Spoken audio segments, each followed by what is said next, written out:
अस्सलाम वालेकुम, good morning Pakistan, good morning धनक, सबके सारे रंग हमारे संग। कैसे हैं आप लोग? ठीक हैं, खुश हैं? खुश कैसे होंगे, इतनी गर्मी पड़ी है। मगर सबसे पहले आप लोगों को जुम्मा मुबारक। आज जुम्मे का दिन है और जुम्मे में सबको बहुत जल्दी होती है क्योंकि जुम्मे की तैयारी होती है, सबके घरों में हो रही होती है और जुम्मे से पहले पहले सब काम भी ख़त्म करने होते हैं और नमाज के लिए भी जाना होता है। तो गर्मी बहुत है और आज 43 टेम्परेचर है और इस टेम्परेचर के साथ घरों में क्या रहना, बाहर तो हम जा ही नहीं सकते, मगर घर में जिस तरह हमने अपने आप को बूस्ट अप करना है, गर्मी से अपने आप को महफूज करना है, तो एक छोटी सी एडवाइस ये है कि सबसे ज़्यादा अपने जो मुलाजिम हैं आप लोग उनका भी ख्याल रखें क्योंकि वो उनकी ज़िम्मेदारी ये बाहर की होती है, गेट पे बैठे होते हैं, क्वार्टर्स में होते हैं और हमारे जो गार्ड्स हैं वो तो उनकी ड्यूटी ही गेट्स के पास होती है, तो वो शेड्स का इंतज़ाम करके दें उनको। इसके अलावा जो पेट्स होते हैं जो घरों में, जैसे किसी ने कैट्स पाली हुई है, किसी ने डॉग्स पाले होते हैं, रैबिट्स होते हैं, पैरट्स होते हैं, तो उनका भी ख्याल करना हमारी ज़िम्मेदारी है। और इसके साथ साथ अपने मूड को कैसे अच्छा बनाना है, ये तो एक बहुत इम्पॉर्टेंट चीज़ है ना, कि मूड जो हमारे होते हैं, क्योंकि गर्मी बहुत ज़्यादा है, बार बार स्विंग होते हैं, हमें सब पे गुस्सा चढ़ा होता है, लाइट भी जा रही है और कूलर भी काम नहीं कर रहा, एसी भी ट्रिप हो रहा है, ब्रेकर भी ट्रिप हो रहा है, लाइट चली गई है, ट्रांसफार्मर फट गया है, रात लाइट नहीं आ रही, सुबह पंखे भी हम झल रहे हैं, मूड ख़राब है। अच्छा, उसका एक मैंने बड़ा ज़बरदस्त इलाज निकाला। इलाज क्या है?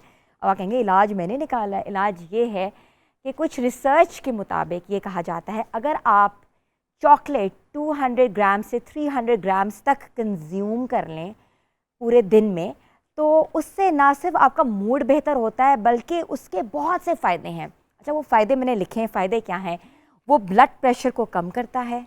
चॉकलेट ब्लड प्रेशर को कम करता है। आप कहेंगे ब्लड, वैसे ही चॉकलेट की तासीर गर्म है, ब्लड प्रेशर को कैसे कम करता है? तो हाई ब्लड प्रेशर के मरीज़ों के लिए थोड़ी सी चॉकलेट खाने से कोई फ़र्क नहीं पड़ता। और चॉकलेट की भी इकसाम है, वाइट चॉकलेट है, ब्राउन चॉकलेट है, डार्क चॉकलेट है। डार्क चॉकलेट का कहते हैं कि ज़्यादा कंज्यूम करनी चाहिए क्योंकि डार्क चॉकलेट में चीनी कम होती है, जिगर की बीमारियों से महफूज रखती है। अब लिवर इश्यूज़ हैं किसी को, और किसी को मुख्तलिफ़ किस्म के इश्यूज़ हैं लिवर से रिलेटेड। चॉकलेट खानी चाहिए, जहनी ताकत की तक़वियत देती है, कि जहन को नरिश करती है। तो चॉकलेट का ये भी बहुत एक कहते हैं ना मुफीद इस्तेमाल है और हमारी स्किन को बेहतर करती है, क्योंकि अक्सर हम देखते हैं कि कोका पाउडर को हम घोल के अपनी स्किन पे एक पॉलिशर लगा रहे होते हैं जिससे डेड स्किन उतर जाती है स्किन से, तो ये भी एक फ़ायदा है इसका। तो चॉकलेट के बेतहा फ़ायदे हैं। ये गलत कहना होता है कि हमने चॉकलेट नहीं खानी हम मोटे हो जाएंगे। तो आपको मैं एक बात बताऊं कि ये स्लिमिंग में भी बहुत काम आती है। जो लोग अपने आप को कहते हैं ना कि थोड़ा स्लिम एंड ट्रिम करना चाहते हैं, बेहतर शेप में आना चाहते हैं, तो उनको क्रेविंग होती है, वो मंच करते हैं, कहते हैं ना कुछ भी फ्रिज से उठा के खा लेते हैं, यार पूरा दिन कुछ नहीं खाया, भूख लगी है, तो उनको थोड़ी सी चॉकलेट कंज्यूम कर लेनी चाहिए। अब चॉकलेट में 90% जो होती है ब्लैक वो भी होती है, डार्क चॉकलेट भी होती है जिसमें 80%, 70%, 60% और मार्केट में नॉर्मली अवेलेबल है। तो चॉकलेट को अपनी डाइट का हिस्सा बनाएं, अपनी स्किन का हिस्सा बनाएं और एक कंप्लीट अपने मेन्यू का हिस्सा बनाएं। उससे बहुत सी बीमारियों से, उससे बहुत से इशू से हम बच सकते हैं। व्यूअर्स, आज का प्रोग्राम जो है वो हमने डिज़ाइन किया है क्योंकि आज जुम्मे का दिन है। सोचा कि क्यों ना सूफिज़म पे बात की जाए, तसव्वुफ़ पे बात की जाए। तसव्वुफ़ हमारे लिए क्या है? हमेशा देखते हैं हम लोग कि सूफिज़म का जब कॉन्सेप्ट आता है तो रेड कलर की टोपियाँ, वाइट कलर के फ्रॉक्स के साथ हम लोग डिवाइन तरीके से घूम रहे होते हैं। तो उस दीवानापन जो है उसको, वो किसका इश्क है? वो हकीकी इश्क है। हकीकी इश्क में भी इंसानियत के साथ इश्क है, अल्लाह के साथ इश्क है। उस इश्क के बारे में हम आज बात करेंगे और हमारे साथ पाकिस्तान के मायानाज जैसे हमेशा रोज़ लोग होते हैं, आज वही होंगे। उसमें हमने डिफरेंट लोग चुने हुए जो कि हमें सूफिज़म के बारे में बताएंगे और कुछ ऐसी कलाम पेश करेंगे, ऐसा क्योंकि आज जुम्मा है और जुम्मे के दिन हम चाहते हैं कि हमारी जो ऑडियंस है वो महजूज़ होए कि सूफिज़म पे कौन कौन से कलाम पेश किए गए हैं, सूफिज़म का कॉन्सेप्ट क्या है, सूफिज़म कहाँ से शुरू हुआ और इस इश्क का मतलब क्या है। तो आज इन सब चीज़ों के ऊपर बात करेंगे अपने प्रोग्राम में व्यूअर्स। लेकिन उससे पहले हमने छोटी सी लेनी है ब्रेक। आप लोग हमारे साथ रहें, stay tune with us. Good morning धनक।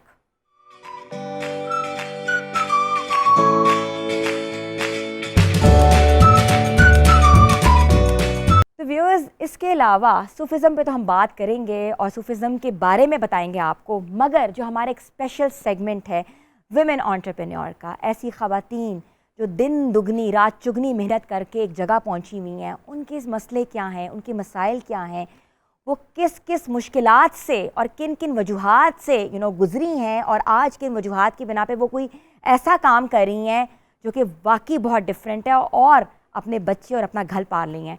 तो आज हम इन सब चीज़ों के बारे में आपको बताएंगे और आपको उन बहादुर ख़वातीन से मिलवाएंगे और उस खातून से मिलवाएंगे जो कि आज हमारे विमेन एंटरप्रेन्योर सेगमेंट का हिस्सा है।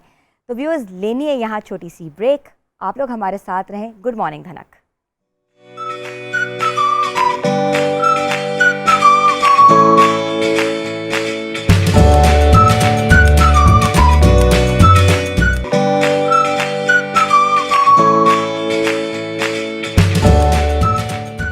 Welcome back viewers. तो हम बात कर रहे थे ऐसी ख़वातीन की जिन्होंने बहुत मेहनत करके अपना नाम कमाया, ना सिर्फ अपना नाम कमाया बल्कि वो बहुत कुछ कर रही हैं, उन्होंने अपना घर पाला है और उनको किन किन मुश्किलात का सामना करना पड़ा, हम चाहते हैं कि हम उन्हीं की ज़बानी सुने।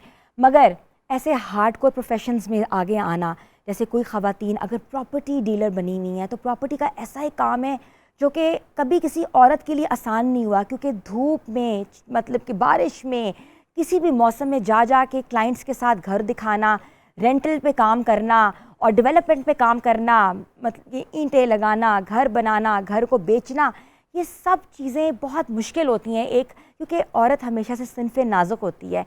मगर हम अपने सेगमेंट में आपको उन बहादुर ख़वातीन से मिलवा रहे हैं जिन्होंने बहुत कुछ किया है और आज वो जिस मकाम पे पहुंची हैं उनके पीछे क्या दास्तान है, क्या स्टोरी है, उनकी ज़बानी सुनेंगे। तो मैं इन्वाइट करती हूँ माया राजपूत को।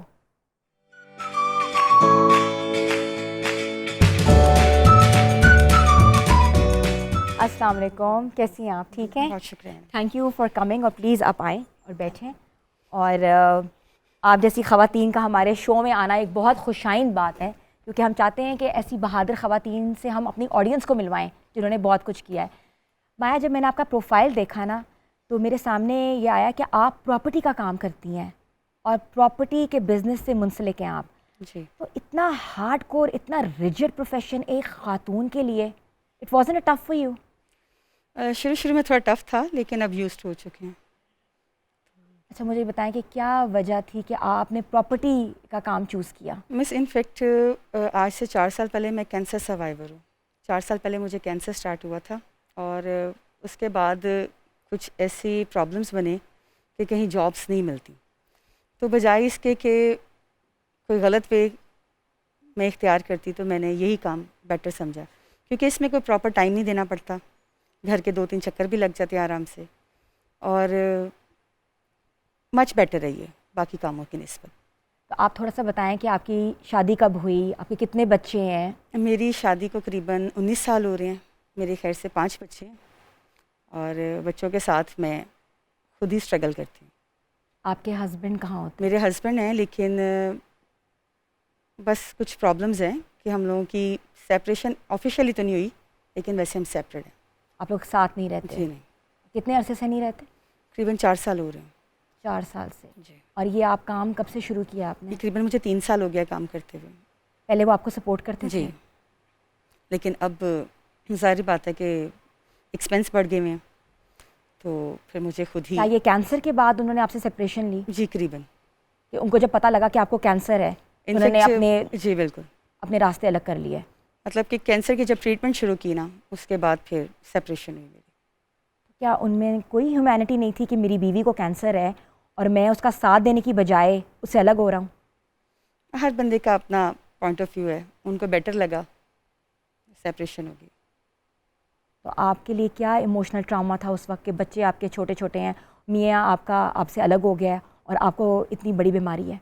नहीं मिस, अल्लाह जौन सा है ना, वो हर इंसान को उसकी हिम्मत के मुताबिक तकलीफ़ देता है। तो एक टाइम टफ था, लेकिन शुक्र अल्लाह का वो गुजर गया। अब ये कि मैं ट्रीटमेंट तो करवा रही हूँ, लेकिन साथ साथ काम भी चल रहा है और शुक्र है कि अच्छा सिस्टम चल रहा है। अब आपकी तबीयत बेहतर है? जी शुक्र अल्हम्दुलिल्लाह। अच्छा, मुझे बताएं कि प्रॉपर्टी का जो काम है आपका, जी। वो क्या आपकी रूटीन होती है? सुबह के वक्त कहाँ जाती हैं? आपका कोई ऑफिस है? ऑफिस नहीं है, मैं खुद से ही काम करती हूँ। घर से काम कर घर रही से हैं? काम करती हूँ। तो कुछ अच्छी पीआर बन जाती है, किसी को घर रेंट पे देना होता है, सेल करना होता है, किसी ने परचेज़ करना होता है, तो वो मगर कॉल कर इससे लेते हैं। पहले आपने ये काम कुछ किया हुआ था? क्योंकि नहीं, इससे पहले मैंने अच्छी जॉब्स की हैं, मैंने आवारी में भी काम किया हुआ है, F&B कोऑर्डिनेटर रही हूँ मैं वहाँ की। मैंने पीसी में भी काम किया हुआ है, वहाँ की मैं होटल मैनेजर रही हूँ। फ्लैटिस में मैं जीएम मैनेजर रही हूँ।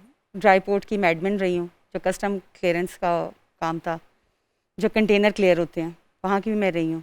मतलब इस तरह के ऑफिसेज़ के काम किए हैं मैं, लेकिन ये प्रॉपर्टी का काम अब मैं खुद से कर रही हूँ। माया, इतने बड़े बड़े स्केल पे काम करने के बाद आप इतने मिनिमल लेवल पे काम कर रही हैं, जी। तो आपको कोई डिफरेंस नहीं लगा कि मैं कहाँ थी और मैं क्या कर स्टार्टिंग रही में हूँ? इस तरह लगा था, लेकिन अगर हम कैलिबर कॉन्शियस हो जाए ना, तो फिर बच्चों की जो परवरिश है वो मुश्किल हो जाती है। तो शुरू में थोड़ा लगा था अजीब, लेकिन अब आपके बच्चों की क्या एजेस हैं?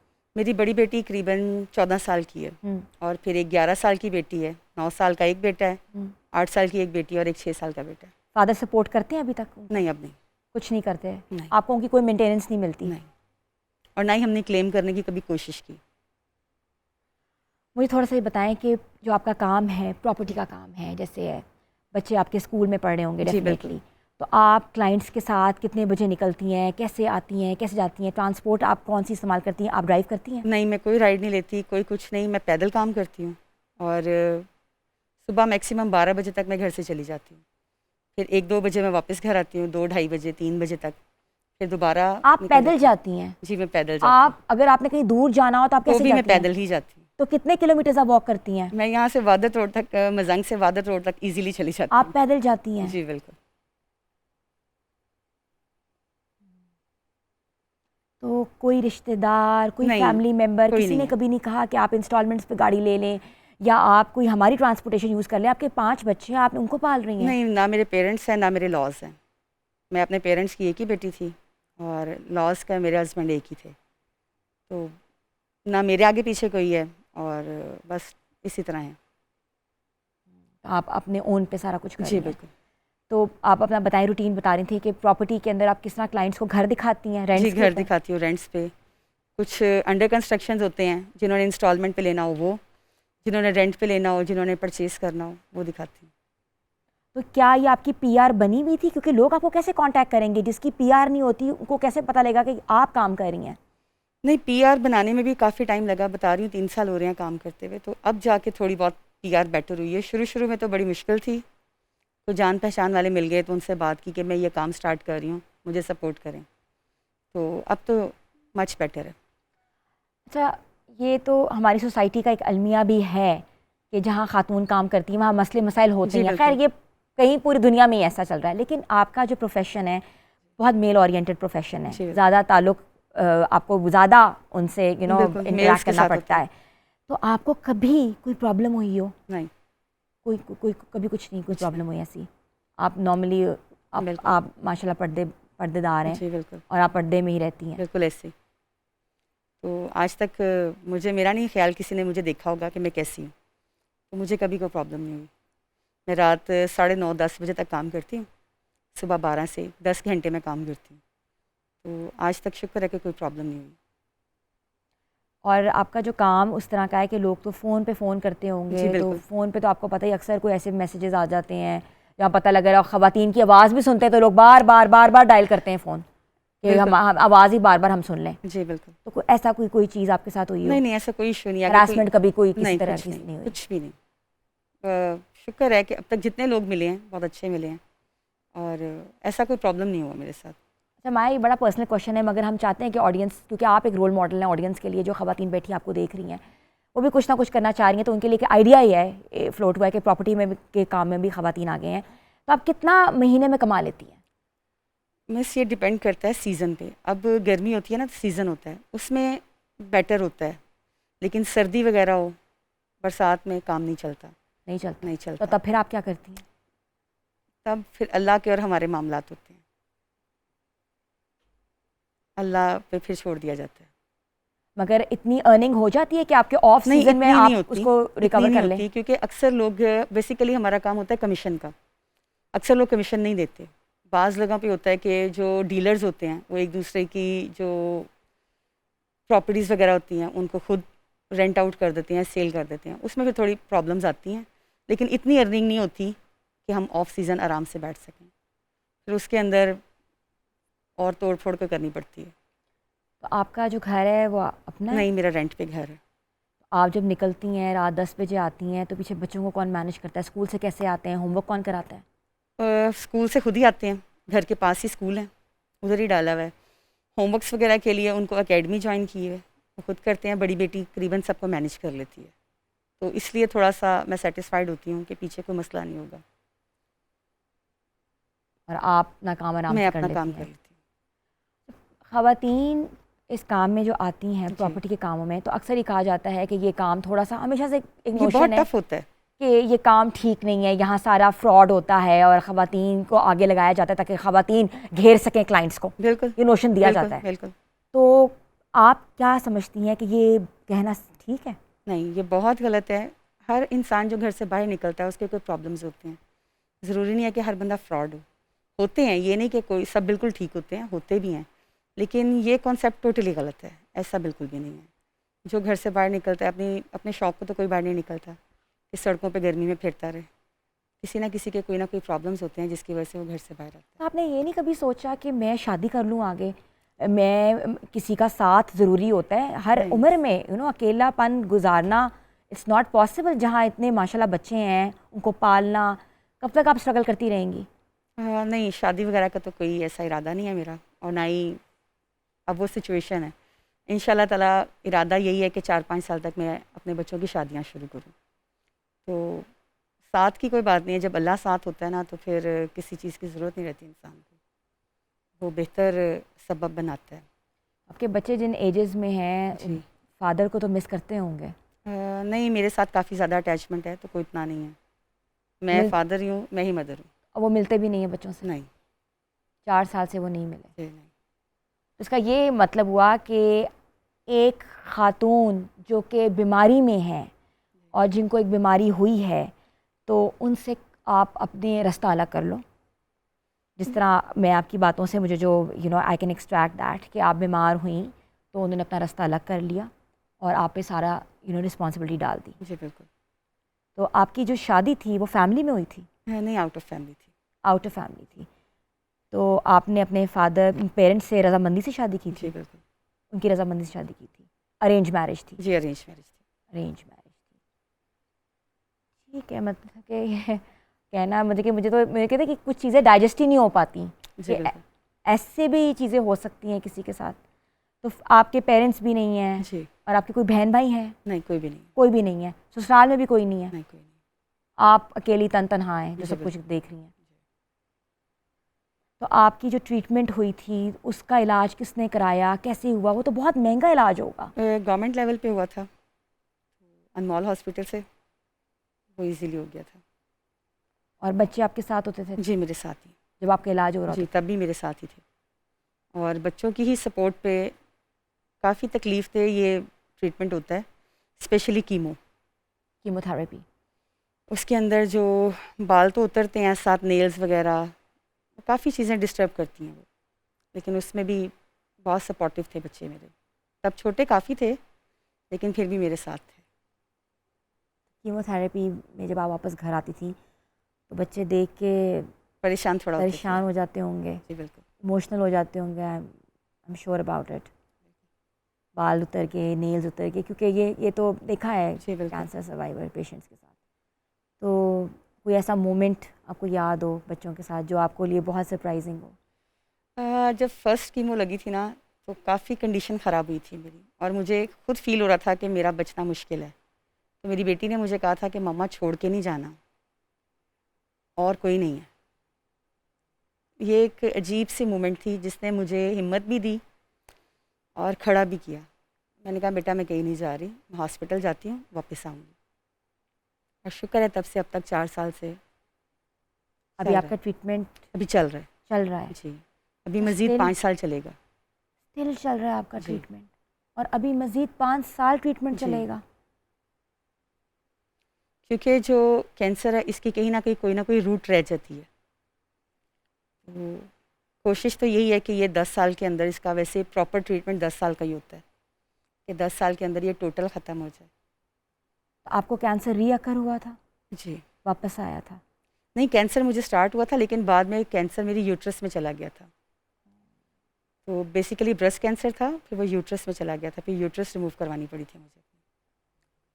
अब शुक्र है अल्लाह का कि अब करीबन 2 साल से कोई प्रॉब्लम नहीं है। अब मगर सिर्फ कीमोस चल रही हैं जी, और उस कीमोस के साथ साथ आप काम भी कर रही हैं। जी बिल्कुल। आप मुझे ये बताएं कि हम आपके लिए क्या कर सकते हैं?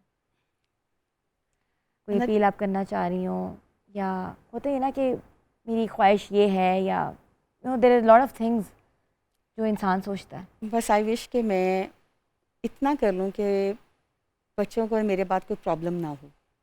मेरा बस इतना है कि मुझे किसी सोर्सेज से इतना हो कि मैं कम से कम ज़्यादा ना सी तो उनको एक छत देकर चली जाऊँ। वो बेशक छोटी सी हो, लेकिन एक अपनी छत हो, क्योंकि हम खुद रेंट पे रहते हैं और मालूम है कि बहुत मुश्किल है। रेंट वाले बंदे का सरवाइव करना बहुत मुश्किल होता है। आई विश कि मैं जाने से पहले उनको एक छत देकर जाऊँ। माया, आपसे मिलके आज एक और कहते ना करेज आई है कि ऐसी ख़वातीन जो कि बीमार भी हैं, बच्चे भी देख रही हैं, और उनके अंदर इतनी हिम्मत है, वो मुसलसल ऑन द गो हैं, और वो इतनी ऑप्टिमिस्टिक है अपनी लाइफ के अंदर, और वो चाहती हैं कि कि उनकी जितनी भी ज़िंदगी है वो अपने बच्चों को एक सरमाया, एक एसिड बना के देके जाएं। तो hats off to you for such a encouragement, और हैट्स ऑफ टू यू। और कोई एक चीज़ आप हुकूमत से, इदारों से कोई अपील करना चाहती हैं, कुछ पूछना चाहती हैं, तो आपके लिए आज ये ओपन प्लेटफॉर्म है। हमारा जो वुमेन एंटरप्रेन्योर्स हैं, हम इनकरेज करते हैं कि ऐसी ख़वातीन जो अपनी बोल्ड स्टोरीज़ बताएं, तो अवाम भी देख रहे हैं और हुकूमत के इदारे भी देख रहे हैं, तो आपके लिए कुछ ना कुछ जो हो सका करेंगे। कोई मैं ऐसी बस ये बात? कहना चाहती हूँ कि ऐसे लोग जो कहीं के नहीं होते, उनके लिए कुछ ऐसा होना चाहिए, क्योंकि पहला क्वेश्चन होता है कि जी अगर आपकी सेपरेशन नहीं हुई है तो हम आपके लिए क्या कर सकते हैं? कुछ भी नहीं। या तो आप पेपर्स वगैरह दें हमें कि जी हमें पता चले या तो आपके हस्बैंड की डेथ हो गई है या सेपरेट हो गए हैं, देन हम आपके लिए कुछ कर सकते हैं। और ये बहुत सी जगहों पर मैंने देखा है। अब मेरी सेपरेशन ऑफिशियली नहीं है, बस खुशी से रास्ते अलग किए हैं, वो है। ऐसे लोगों के लिए थोड़ी सी आसानी पैदा करनी चाहिए हम सबको। मुझसे जहाँ तक होता है मैं अपनी औकात बसात के मुताबिक लोगों के साथ जितना कंपनसेट होता है कर सकती हूँ। तो हम जैसे लोगों के लिए थोड़ी सी आसानियाँ पैदा करनी चाहिए। आप किस इदारे की बात कर रही हैं जहां आपको ये प्रॉब्लम पेश आई है कि आपके पेपर्स जो हैं वो सेपरेशन के पेपर्स होने बहुत सी चाहिए? जगहों पे अब कुछ मामलात ऐसे आए थे, मेरे बच्चों की एजुकेशन का इशू बना था। जी।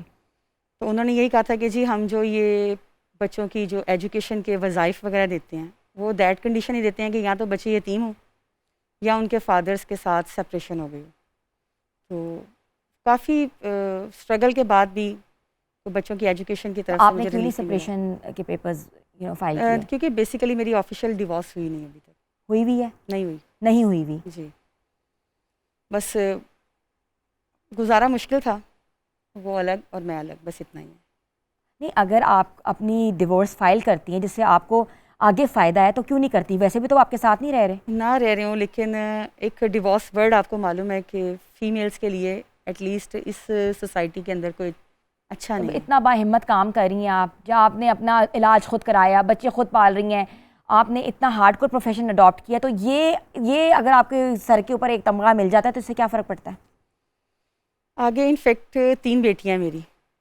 मैं नहीं चाहती कि उनकी फ़र्दर लाइफ में मेरा किया हुआ कोई भी काम कोई बैड इम्पैक्ट करे, बस इस वजह से। तो बस ये है कि ऐसे लोग जो किसी से कुछ कह नहीं सकते, वाइट कॉलर लोग जो हैं, उनके लिए हमें कुछ थोड़ा बहुत ये सोसाइटी करे, गवर्नमेंट करे,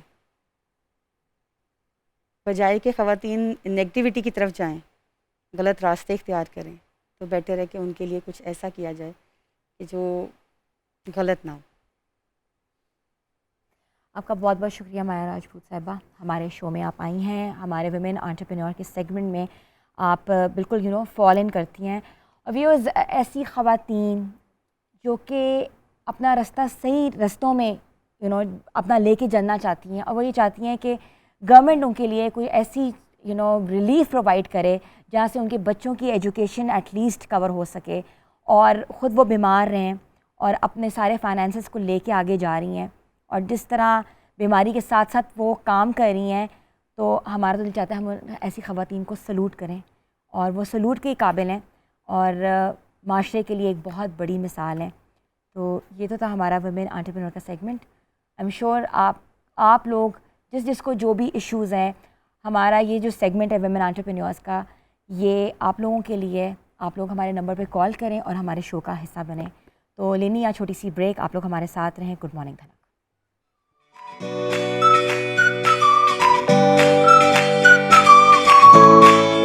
क्या आपके हस्बैंड जो थे, जब उनको पता लगा था कि आपको कैंसर हुआ हुआ है, जी, तो वो नहीं चाहते थे कि वो आपके करीब आएँ? जी बिल्कुल, क्योंकि हर इंसान को थोड़ा सा डर होता है कि ज़ाहिर बात है कीमोथेरेपी है, वो आपके बेसिकली बॉडी के अंदर एक पॉइज़न होता है, तो ज़ाहिर बात है कि लग सकता था, वो प्रॉब्लम हो सकती थी, जिसकी वजह से थोड़ा कॉम्प्लिकेशंस बनते गए। आपने उनको ये नहीं बताया कि जो कैंसर जो चीज़ है बस वो कोई कॉन्टेजियस बीमारी नहीं है? ये लैक ऑफ ना अवेयरनेस होती है लोगों को कि पता नहीं कैंसर है, तो पता नहीं ये कोई खाने पीने से भी लग जाएगा। बहुत से लोग मुझे ये बोलते थे कि अपने बर्तन अलग रखें, खुदा ना खासा बच्चों को ना हो जाए।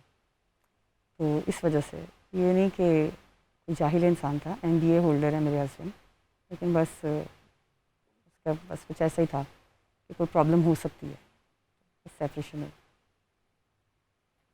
जो 5 बच्चे पैदा किए थे उन्होंने, तब मुझे कैंसर नहीं ना था, बच्चों के बाद मुझे कैंसर हुआ था।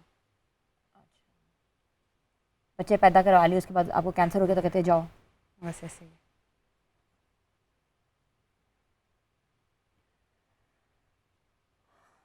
मुझे ये बताएं कि बच्चियाँ आपकी हैं जी, और आप पर्दा मुझे बताएं शुरू से करती थी? हाँ नहीं, मैंने कैंसर के बाद पर्दा शुरू किया था। उससे पहले आप? उससे पहले नॉर्मल जैसे आम मिडिल क्लास लोग होते हैं उसी तरह रही हूँ, लेकिन कुछ ऐसी आदत पड़ी सर लपेटने की कि अब वो खुला नहीं रह सकता मेरे से। फिर कीमो के टाइम पे जब जितनी शक्ल ख़राब होती है, तब ये मास्क पे बीच में कोविड आया था, मास्क ऐसा लगाया कि फिर वो उतरा ही नहीं आज तक। अब तकरीबन मुझे कुछ आदत पड़ गई है कि मैं इनके बगैर नहीं निकल सकती। आपके हस्बैंड ने आपको कीमो में देखा था? हाँ जी, देखा था। और उसके बाद उन्होंने आपसे चक्कर लगता था, लेकिन बस थी प्रॉब्लम थोड़ी सी। प्रॉब्लम की बात है, लेकिन एक आदमी ना एक गैरतमंद होता है अपनी औरत के लिए ना, हमेशा से साइबान कहते हैं आदमी को। तो वो आदमी आपको इस हालत में छोड़ के भाग गया, और फिर भी आप कह रहे हैं कि मैं बात नहीं करना चाह रही उसके बारे में। क्यों? क्या प्यार है आपको बहुत? सारी बातें शादी के तकरीबन 17 मुझे लगता है आपकी पसंद की शादी है, क्योंकि आपके दिल में आज भी उनके लिए जो प्यार नज़र आ रहा है। अरेंज मैरिज, सारी बात है, 5 बच्चे हैं, तो अरेंज मैरिज बेशक थी, लेकिन एक लगाव होता है ना, एक उनसियत, वो इतने से टाइम में बड़ी हो जाती है। 17-18 साल बहुत टाइम होता है एक आदमी के साथ रहते हुए। चलिए, अगर वो देख रहे होंगे आपको, तो ये उनके लिए एक बहुत बड़ा पैगाम होगा कि उनकी बीवी आज भी उनकी राह देख रही है और चाहती है कि वो वापस घर आएँ और बच्चों की रिस्पॉन्सिबिलिटी को पूरा करें। उम्मीद यही है कि हो ऐसा। Thank you so much ma'am.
दयो तू करीबी मन कमीना भर दयो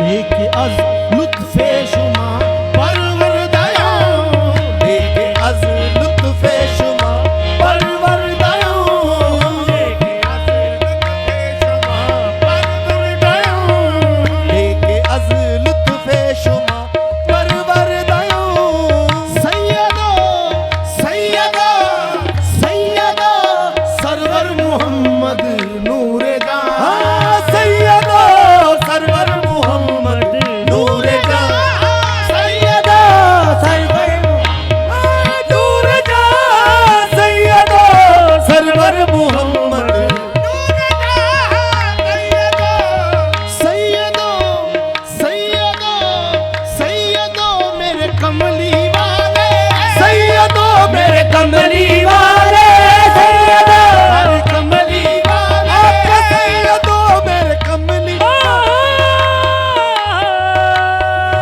मेरे कमली वाले सैयदो जिसने भी तुम्हें देखा शाह बेसाख्ता उसने कहा मेरे कमली वाले सैयदो मेरे कमली वाले सैयदो कमली वाले सैयदो सैयदो सरवर मोहम्मद नूरे जहां सैयदो सरवर मोहम्मद नूरे जहां बेहतरो मेहतर शफीए मुजरिमा बेहतरो बेहतर शफीए मुजरिमा बेहतरो बेहतरीनो बेहतरीनो बेहतरीने अंबिया बेहतरीनो बेहतरीने अंबिया बेहतरीनो बेहतरीने अंबिया जुज मोहम्मद नेस्त दर अर्ज़ो समा जुज मोहम्मद नेस्त दर अर्ज़ो समा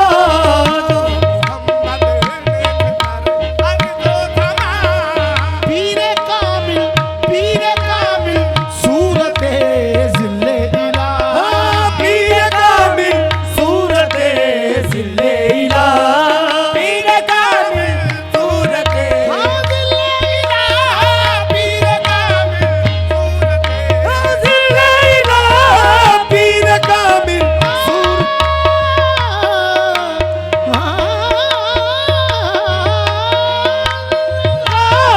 पीरे कामिल ज़िल्ले इला पीरे कामिल सूरते ज़िल्ले इला ज़िल्ले इला ज़िल्ले इला ज़िल्ले इला पीरे कामिल सूरते ज़िल्ले इला यानी दीदे पीर दीदे किबरिया यानी दीदे पीर दीदे किबरिया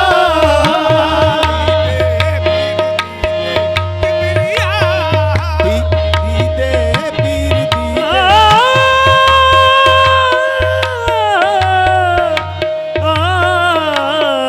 यानी दीदे पीर दीदे किबरिया लीम अल्लाह शान खुद फरमूदाई मीम अल्लाह शान खुद फरमूदाई शान खुद फरमूदाई मन्ना दानम बंदाइया हक तुई मन्ना दानम बंदाइया हक तुई हक तुई मन्ना दानम हक तुई मन्ना दानम बंदाइया हक तुई काबिल समात है मौलाना रूम का कलाम है ये मौलवी मौलवी हरगिज न शुद्ध मौलाए रूम मौलवी हरगिज न शुद्ध मौलाए रूम मौलवी हरगिज न शुद्ध मौलाए रूम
मैंने। Welcome back viewers. और आप आई एम श्योर महसूस हुए होंगे क्योंकि हमारे साथ हैं शहजाद संतू साहब, जो कि गवालियार घराने से ताल्लुक़ रखते हैं। दादा कराम उस्ताद संतू खां कवाल है और वालिद मुनव्वर संतू साहब, ऐसा ही है। और आपको बहुत बहुत खुशामदीद। थैंक यू जी, बहुत शुक्रिया। बहुत आप रमज़ान ट्रांसमिशन में तो हमारा हिस्सा रहे थे जी बिल्कुल, मगर आज हमारे नए सेट पे हैं, कैसा लग रहा है? बहुत अच्छा लग रहा है। और A+ के भी जितने भी मैंने फंक्शन किए हैं, जितने भी मैं खुद भी देखता हूँ इसको बहुत, और बहुत मज़ा लेता हूँ। मेरी पूरी फैमिली इसको बहुत एंजॉय करती है। और जितने भी मेरे व्यूवर्स हैं उनसे भी गुजारिश है कि आप ज़रूर देखा करें। यहाँ पे बहुत अच्छे प्रोग्राम जो है कि ऑर्गेनाइज़ करते हैं, बहुत अच्छे प्रोग्राम बनाते हैं। तो ये मेरी हम्बली रिक्वेस्ट है सबसे कि आप A+ देखा करें, बहुत अच्छा चैनल है। Thank you so much Shahzad Sahab, आप हमारे साथ आज मौजूद हैं और हम आपसे बहुत से कलाम और कवाली भी सुनेंगे और बातें भी करेंगे जी इंशाल्लाह। अब जो हमारी साथ हमारी बहुत मेहमान ख़ास हैं, जो कि किसी भी तारुफ की मोहताज नहीं है और प्राइड ऑफ परफॉर्मेंस उनको मिल चुका हुआ है और अपनी खूबसूरत आवाज़ का जादू जगाती हैं। पाकिस्तान का बहुत बड़ा नाम है, उनके कलाम आज भी तसव्वुफ़ को पसंद करने और सुनने वालों में से उनका शुमार है, जिन्होंने अपनी आवाज़ के जादू से ना सिर्फ सूफिज़म को ज़िंदा रखा बल्कि फ़ोक म्यूज़िक में भी बहुत नाम कमाया। हिना नसरुल्लाह साहिबा, अस्सलाम वालेकुम। वालेकुम अस्सलाम, कैसी हैं आप? कितना हमारा सलूक आपस में तो सेम एक जैसे सेंटेंस बोल रहे हैं, है ना? बड़ा अच्छा लग रहा है आपको देख के, आपका प्रोग्राम सेट और इतनी खूबसूरत आगाज़, इतना खूबसूरत हुआ है प्रोग्राम का, तो डेफिनेटली एक रूहानियत की कैफियत तो वैसे ही बन गई है माशाल्लाह। बिल्कुल ऐसा ही है। और आप हमारे भी रमज़ान ट्रांसमिशन का हिस्सा रही हैं बिल्कुल, और पहले भी रहती रही हैं और आज नए सेट पे आई हैं। मैं से बार बार इसलिए पूछूं नए सेट की, आपको कैसा लगा? बहुत अच्छा लग रहा है माशाल्लाह। मैं बता तो रही हूँ कि बड़ा आगाज़ इतना अच्छा हो गया है और ये बड़ा अच्छा है कि अभी मेरा ख्याल है कोई अभी 1 वीक हुआ आपके प्रोग्राम को स्टार्ट हुए। जी बिल्कुल ऐसा ही है। ये अच्छी बात है कि आपने जुमे का दिन जो है वो ख़ास तौर पे रखा है इस सिलसिले में, के ऊपर रखा है बहुत हमने। अच्छा है, इसकी बड़ी ज़रूरत भी है हमें। आपने तो बहुत कलाम गाए हैं, फोक म्यूज़िक में आप बहुत आपकी आवाज़ हमने जगह जगह सुनी और डिफरेंट लैंग्वेजेस में भी आप गाती हैं। तो तसव्वुफ़ जो है सूफिज़म, उसे क्या मुराद है, क्या समझ आती है आपको? मैं ये समझती हूँ कि देखिए जितने भी महात्मा, औलिया, बुजुर्गान दीन जितने भी आए हैं, सब ने बात एक ही की है कि हमें अपने अल्लाह की परस्तिश नहीं करनी बल्कि उस तक पहुँचना भी है। और बुजुर्गान दीन का जितना भी कलाम है, चाहे वो अशार हैं चाहे वो अकवाल हैं उनके, वो सिर्फ उनका अदबी नगीना नहीं बल्कि उनके सीने का, गोरे सीना उनके सीने का राज है। और वो हमें मन और माया के दायरे से बाहर निकालते हैं और कलमा हकीकी के सफ़ीने पे सवार होने की तरगीब देते हैं। वो हमें कहते हैं कि मज़हब जो है वो महज़ बाअक़ीदा होना नहीं, उसके लिए बादीदा होना बहुत ज़रूरी है। और अपने अंदर की खोज, अपने आप को पहचानना और माफ़ करना और लोगों के लिए आसानियाँ बाँटना है ना। कि क्या ये हमेशा से समझा जाता है कि सूफिज़म जो है वो related to a divine eternal love, ठीक है, प्यार मोहब्बत। क्या ये प्यार मोहब्बत सिर्फ खुदा के साथ है कि उसके इंसानों के साथ भी है? देखिए ये अल्लाह के जो बंदे हैं दरअसल तो प्यार इनकी तरफ मुंतकिल हो रहा है ना, ये तो वसीला है रब को पाने का। अल्लाह की मखलूक से प्यार करेंगे तो कोई आपको दुआ देगा, जब वो दुआ देगा तो वो सीधी अल्लाह के अर्श पे पहुँचेगी। बिल्कुल। तो लोगों से प्यार करना है। अल्लाह ने कहा ना कि मैं अपने हकूक़ माफ़ कर सकता हूँ, लेकिन जो हकूक़ुल इबाद हैं वो सबसे ज़्यादा है हमें, कि उसके ज़रिए ही हमने अपने रब के पास पहुँचना है। तो लोगों से प्यार करना है, लोगों का ख्याल करना है कि कोई आपके साथ वाला तकलीफ़ में तो नहीं है, आपका हमसाया, आपके अपने प्यारे, यानी आप ज़कात बाँट रहे हैं, आप लोगों में बाँट रहे हैं, लेकिन आपके जो अपने बहुत करीबी अजीज़ हैं वो उस चीज़ से महरूम हैं। तो सूफ़ीज़म क्या है? वो यही तो है कि दिल से अपने आप को खोजना, अपने आसपास के लोगों को देखना कि कोई तकलीफ़ में तो नहीं है आपकी वजह से ना। आपने किन किन बुजुर्गाने दीन के कलाम को गाया? मैंने माशाल्लाह से, मेरी ये दुआ भी थी अल्लाह ताला से, और मैंने आगाज़ किया था मियाँ मोहम्मद बख्श के कलाम से। तो अल्लाह ताला से दुआ भी की थी और इस कलाम की बरकत से अल्लाह ताला ने पूरी दुनिया में मुझे पहचान दी, क्योंकि मियाँ मोहम्मद बख्श का जो कलाम है वो ज़िंदगी के तमाम पहलुओं की बड़ी खूबसूरती से अक्कासी करता है। मुझे हर शेर उनका बहुत असर करता है। सदा ना मापे हुसन जवानी, सदा ना बाग बहारा, ते सदा ना बागी बुलबुल बोले, सदा ना सोबत यारा। जे वेखा मैं अमला वल्ले, कुछ नहीं मेरे पल्ले, ते जे वेखा तेरी रहमत वल्ले, बल्ले बल्ले बन रही है। ये आपका बड़ा एक मशहूर कलाम है, आप हमेशा जी, जी, पढ़ती हैं। और एक शेर मुझे और बड़ा अच्छा लगता है, वैसे तो सारे अशार ही बड़े खूबसूरत हैं, कि नीचा दी अशनाई को लो फैज़ किसे नहीं पाया, किक करते अंगूर चढ़ाया हर गुच्छा जख्माया। है ना, इतनी सी उम्र में इतनी डेप्थ लेकर आना, सोचना और फिर उस कलाम को पेश करना, ये कैसे सिलसिला शुरू हुआ, कहाँ से शुरू हुआ और अब कहाँ तक जाएगा? मैं ये समझती हूँ कि मेरी बड़ी खुशनसीबी है कि एक तो जब से होश संभाला अल्लाह ताला ने मुझे इसी काम में लगाया, और सबसे पहले वालिदैन, मैं तो शुक्र अदा करती हूँ अल्लाह ताला का, और उसके बाद अपने वालिदैन का कि उन्होंने मुझे बड़ी सपोर्ट की हर हवाले से कि मैंने जो भी करना चाहे। एक टाइम ऐसा आया कि जब अबू जान ने मुझे कहा कि बेटा अब आपने जिस भी फील्ड में जाना है, आपने एक्टिंग करनी है, आपने होस्टिंग करनी है, आपने किसी भी फील्ड में जाना है, आपको मेरी तरफ से इजाज़त है, अब ये आप पे छोड़ते हैं कि आप किस तरफ जाते हैं। फिर मैंने जो है सच पूछें तो फिर मैंने अलामा साहब को बहुत पढ़ा, अलामा इकबाल को। अच्छा। और यूनिवर्सिटी में, और मेरे टीचर्स बहुत अच्छे थे, उनसे बड़ा सीखने को मौका मिला। जैसे अक्सर क्लास में बैठे हों तो नींद आनी शुरू हो जाती है, तो फिर इकबाल का कलाम हो और उसके ऊपर तशरीह और तफसीर हो तो आँख तो खुल जाती है। फिर तो उस वक्त बैठ के मैंने फिर ये डिसाइड किया था कि चीज़ ऐसी होनी चाहिए कि जो दूसरों के लिए फ़ायदा मंद हो, आप खैर बांट सकें। तो मैंने देखा कि मेरे अंदर क्या क्वालिटी है। गाती पढ़ती तो थी पहले भी, नाज शरीफ भी, सूफियाना कलाम भी, लेकिन मुझे लगा कि 5 मिनट के कलाम में या 5 मिनट की चीज़ में कोई ना कोई ऐसी चीज़ होनी चाहिए कि सुनने वाले पे तारी हो, उसके ऊपर असर हो और वो पॉजिटिवली कुछ ना कुछ ले के जाए। ऐसे ना हो कि आप वक्ती तौर पे इंजॉय करें, भी बड़ा मज़ा आया और फिर बात ख़त्म हो गई। अच्छा, किस एज में आपको ये पता लगा कि आप बहुत अच्छा गा सकती हैं और आप बहुत नाम कमाएंगी? वैसे ये मुझे बचपन से ही पता था कि मैं गाती अच्छा हूँ, और लेकिन ये है कि फिर मेहनत, रियाजत और ये सारी चीज़ें, अदब जो है वो बहुत ज़रूरी है। अगर आप अदब करें तो फिर दुआ लगती है, बिल्कुल, और दुआ सबसे बड़ा हथियार है। आपके उस्ताद कौन थे और क्या सिलसिला था, ये सब मैं पूछूंगी, लेकिन ये नहीं, छोटी सी ब्रेक। व्यूअर्स, हमारे साथ पाकिस्तान के 2 बड़े नाम मौजूद हैं। आप, आई एम श्योर, आज हम बात करेंगे सूफिज़म के बारे में, तसव्वुफ़ के बारे में, इश्क़ खुदा के साथ आपने कैसे लगाव करना है और ये इश्क आपको कहाँ तक पहुँचा सकता है, क्या क्या आप इसे अचीव कर सकते हो। ब्रेक के बाद वापस आएंगे। Stay tune with us. Good morning धनक।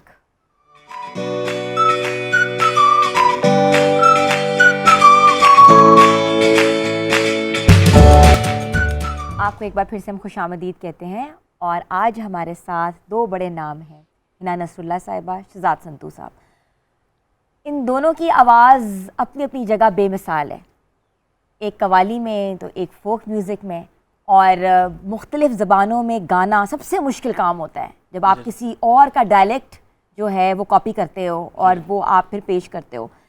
और आज हम बात करेंगे सूफिज़म के बारे में, तसव्वुफ़। तसव्वुफ़ से क्या मुराद है, तसव्वुफ़ हमारी ज़िंदगियों में क्या रोल प्ले कर सकता है। और मैं आपसे शुरू करूँगी शहजाद संतू साहब।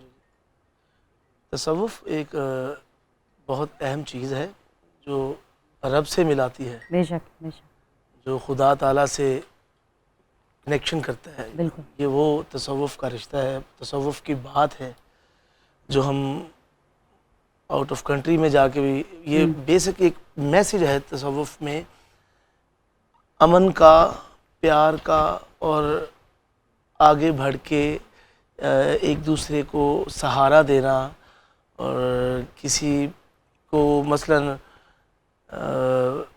इग्नोर नहीं करना, प्यार मोहब्बत, ये है तसव्वुफ़। एक बहुत अच्छी चीज़ है जो कि आपको रब से मिलाती है। बिल्कुल। तो हम भी सूफ़ी को अल्हम्दुलिल्लाह पूरी दुनिया में जाके प्रमोट करते हैं। आपने किन किन बुज़ुर्गाने दीन के कलाम को पढ़ा है, कवाली के ज़रिए गाया है? जी, मैंने बहुत सारा कलाम पढ़ा है ना, हमदे बारी ताला भी पढ़ी है, फिर नाज शरीफ भी पढ़ी है। मेरे मौला का कलाम बहुत मेरे पूरा यूरोप में मौला अली का कलाम बहुत मशहूर है, वो बहुत लोग प्यार करते हैं, सुनते हैं। जी बहुत सुनते हैं। फिर बुल्ले शाह को पढ़ा है मैंने, फिर बाबा फरीद को पढ़ा है, फिर मियाँ मोहम्मद बख्श का जो वो मेरा फ्रांस से एल्बम रिलीज़ है, अच्छा। जिसमें मियाँ मोहम्मद बख्श साहब का मैंने कलाम पढ़ा है, बाबा बुल्ला शाह का कलाम मैंने पढ़ा है। तो सूफ़ी को बहुत पसंद करते हैं वो लोग। बेशक बेशक। है ना, मैं आप पे आऊँगी। इतनी लैंग्वेजेस में गाना, Saraiki, Sindhi, Punjabi, Urdu, Farsi, how you can do this, क्योंकि it's very difficult to narrate another dialect.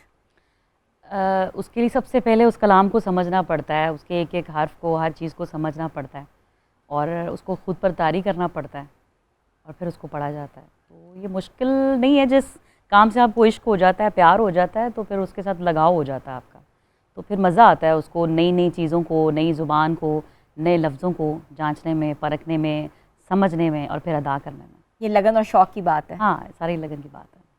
जब कोई कलाम आपके सामने आता है, फॉर इंस्टेंस बाबा बुल्ले शाह का और किसी और बुजुर्गान दीन का, तो सबसे पहली चीज़ आप क्या उसमें देखती हैं? पूरा कलाम जो है ना पहले देखती हूँ मैं कि ये फ़ौरन से क्लिक करेगा, मुझे समझ आ रही है कि नहीं। अगर मुझे समझ आने में थोड़ी मुश्किल हो रही है तो फिर ऑडियंस को भी समझाने में थोड़ा मसला होता है। तो मैं ये देखती हूँ ज़्यादा कि कलाम में जो है वो काम की पते की बात क्या है, इसका मौजू क्या है। तो अगर वो समझ में मुझे ख़ुद को आ जाता है जल्दी से, तो फिर समझाने में भी बड़ी आसानी होती है। वरना फिर पहले ख़ुद को एक एक, मैंने जैसे बताया ना कि एक लफ्ज़ को देखना पड़ता है। मुझे न्यू का नहीं मतलब पता था कि न्यू क्या है, अच्छा। कैसी बात है, कि हालांकि मैंने बड़ी दफ़ा ये लफ्ज़ पढ़ा। तो फिर आप बताएं ज़रा न्यू ये वही बात है। अच्छा। आपने सवाल किया कि हर ज़ुबान में ये तसव्वुफ़ की बात है। हर ज़ुबान में अपनी मोहब्बत है, इजहार मोहब्बत, इजहार डिफरेंट मोहब्बत डिफरेंट जी, लैंग्वेजेस हर में लैंग्वेज मुख्तलिफ बात लफ्ज़ एक ही हैं। है। बात एक ही है हर ज़ुबान में। मसलन पूर्वी में, हिंदी में, सराइकी में, फ़ारसी में, उर्दू में, पंजाबी में, बात एक ही है, लेकिन अपने अपने अंदाज़े बयां है। अंदाज़े बयां मुख्तलिफ अंदाज़े हैं। बयां जैसे है वो कि खान साहब ने एक कलाम गाया हुआ, सांसों की माला पे सिमरूं मैं पी का नाम, अपने मन की मैं जानूं और पी के मन की राम। ये पूर्वी में है। हाँ, ज़बरदस्त है। और डिफरेंट लैंग्वेज। जी, लेकिन ये है कि देखिए लोगों ने इसको बहुत पसंद किया और उन्होंने उस कैफियत को भी महसूस किया अच्छा, जो नॉर्मली उसमें ये थी। होता है कि जो गायक होते हैं अक्सर जो पढ़ के नहीं गाते, वो सिर्फ गा देते हैं और उनसे पूछो तो उनको मतलब नहीं पता होता। आई एम वेरी हाँ ऑनेस्ट, जी, ये हकीकत जी, है, जी। नहीं पता होता। नहीं पता होता। लेकिन जिस अक्सरियत तरह में आप एक एक लफ्ज बता रहे हैं और आपको मीनिंग पता है, जी, जी। ये मैं भी बहुत एस्टॉनिश्ड हूँ। अक्सरियत में अब बहुत देखे ना, सारे आपने लोग सुना जी, न्यू ला लिया बेपरवाह दे नाल उस दीन दुनी दे शाह दे नाल। अब लोगों को न्यू का मतलब नहीं पता, कि जो गा रहे हैं ये सच है, नहीं पता होता था। मैंने भी जैसे बताया कि जी, मुझे जी। नहीं पता था, फिर मैंने देखा कि भाई ये बार बार एक चीज़ आ रही है, इसका क्या मतलब है। किताब खोलिए, देखिए, तो फिर है ना, मज़ा आता है इतना आपको। आपको अबूर है लैंग्वेज के ऊपर। नहीं नहीं, कोशिश है, बस ये एक इल्म है। ये तो आपको पता है, जितना ज़्यादा हम इसकी तरफ आज आप जा हमें रहे क्या हैं सुना रही है? उतना समंदर है ये तो। आज बुल्ले शाह का एक बड़ा खूबसूरत बुल्ले कलाम, शाह का। इसको कंपोज किया था मियाँ यूसुफ सलाउद्दीन साहब ने और अरेंज किया इसको सारे अली बग्गा साहब ने। और बड़ा ही खूबसूरत ये कलाम है और बहुत पसंद किया जाता है, तो मैं आपको सुनाती हूँ।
पे बनी देखी है।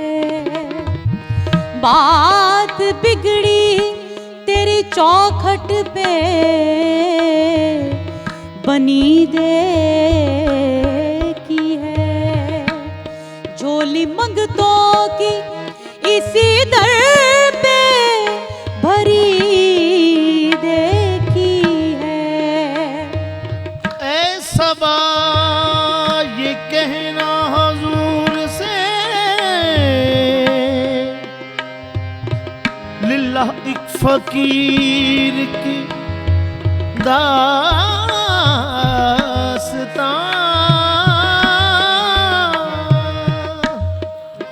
मुझे दर पे आना नसीब हो, मैं भी देख लूं तेरा आस्ता। नसीमा नसीमा नसीमा जानी बेबदहा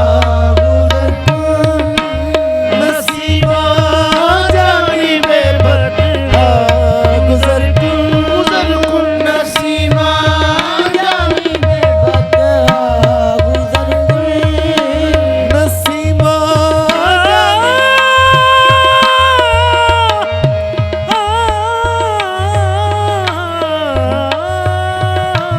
नसीमा जानी बेबदहा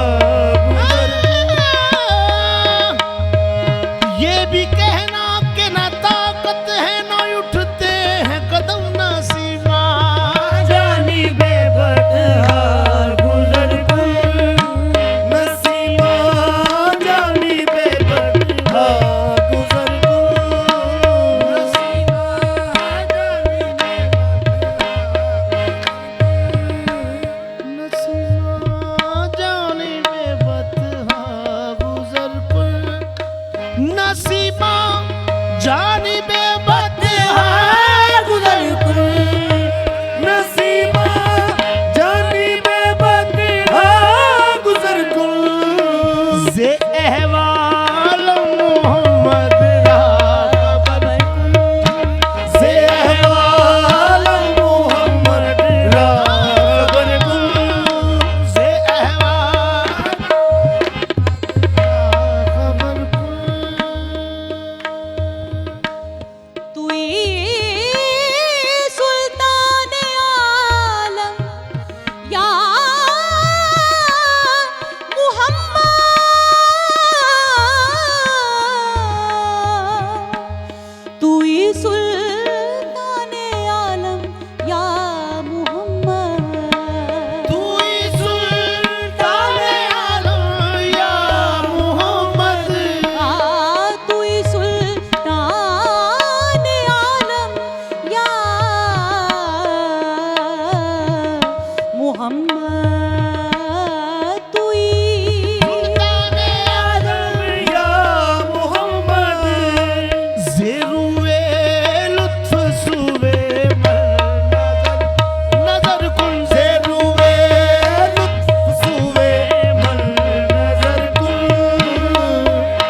मरने की तरफ देखना, जीने की तरफ देख, जब चोट लगे दिल पे मदीने की तरफ देख। खुदाई करम बारे दिगर कुल, खुदाई करम बारे दिगर कुल, तू ही सुल्तान आलम या मोहम्मद, तू ही सुल्तान आलम या मोहम्मद।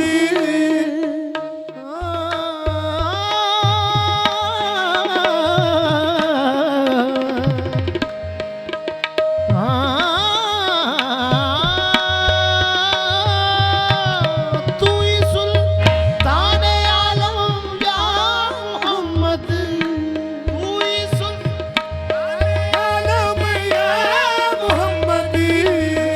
ही सुल्तान आलम या मोहम्मद। तू ही सुल्तान आलम या मोहम्मद, तू ही सुल्तान आलम या मोहम्मद। ज़ेरुए लुत्फ़ सूए मन, ज़ेरुए लुत्फ़ सूए मन,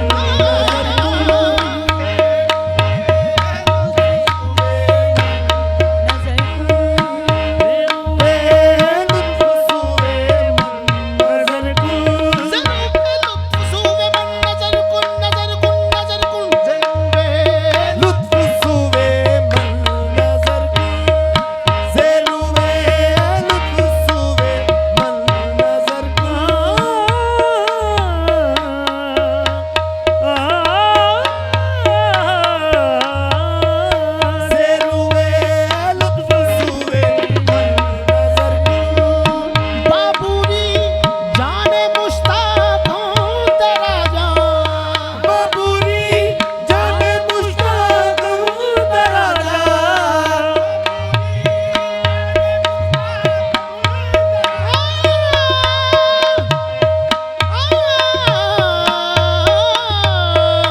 बाबूरी जाने मुश्ताक हूँ तेरा जान, बाबूरी जाने मुश्ताक हूँ तेरा जान।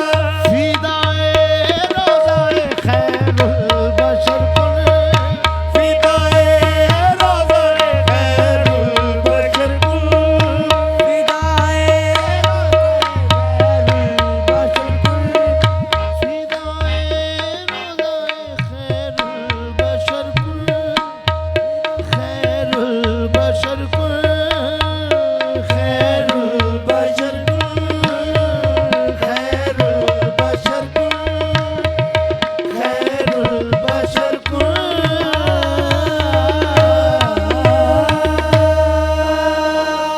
वाह, बहुत खूब, बहुत बहुत खूबसूरत कलाम आपने पढ़ा है। Thank you ये so कलाम किसका है? ये हज़रत जामी रहमतुल्लाह अलैह का कलाम है, जो कि सूफ़ी के बहुत बड़े बुज़ुर्ग भी हैं और शायर भी बहुत बड़े हैं वो, अच्छा जामी रहमतुल्लाह अलैह। अच्छा, थोड़ा सा ये मुझे बताएं कि आपकी जो पार्टी है, नॉर्मली आप लेगेसी लेके चलते हैं जी कि जी अपने बाप दादा की कवाली एक बहुत बड़ा सिनफ़े हुस्न है। जी जी। आपकी इस पार्टी में कौन कौन से रिश्तेदार हैं आपके साथ? ये बेटे हैं मेरे दोनों, ठीक है, अशल, हमज़ा, और ये भी भाई हैं, वो जाहिद भाई मेरे बड़े भाई हैं, तो ये मामूजाद भाई हैं, तारिक ठीक है। भाई, और मियाँ गौर, सब सारे हम आपस में ही हैं सब। सारे रिश्तेदार हाँ हैं जी। आपस में। पूरी पार्टी जी। आपने अपनी फैमिली की बनाई जी, हुई जी। है। ये तो बहुत बड़ी खूबसूरत बात है। इससे तो पता लगता है ना कि देखें, आप एक जो पैगाम आप दे रहे हैं जी जी और आप यही पैगाम लेके चल रहे हैं। जी, अल्हम्दुलिल्लाह पूरी दुनिया में हम ये सूफ़ी का मैसेज लेके चलते हैं। भाईचारा, भाईचारा, जी सूफिज्म, बिल्कुल। प्यार, मोहब्बत, यकजहती। बस वो हर दौर में एक नया अंदाज है पेश करने का। बिल्कुल, जैसे इकबाल ने कहा कि ज़माने के अंदाज बदले गए, ज़माने के अंदाज बदले गए, नया दौर है, साज बदले गए। वाह, वाह, लेकिन बात वही है, नया दौर है, साज जो असल बात है ना, जो पैगाम है अल्लाह का, जो अल्लाह ने अपने नबी को दिया, जो नबी ने अली को दिया पैगाम, ये वही पैगाम है हक का और सच का। वाह, बिल्कुल ऐसा ही है। आप लोग सब इकट्ठे ट्रैवल करते हैं? मुझे इकट्ठे करते हैं। पूरी पार्टी इकट्ठे ट्रैवल जी, करती है। अल्हम्दुलिल्लाह, बहुत खूब, बहुत अच्छा लगा सुन साहब। आप आते हैं तो चार चांद लग जाती महफिल की। और इसके साथ जो हमारी चार चांद क्या है, जादू है आवाज़ का, हिना नसरुल्लाह।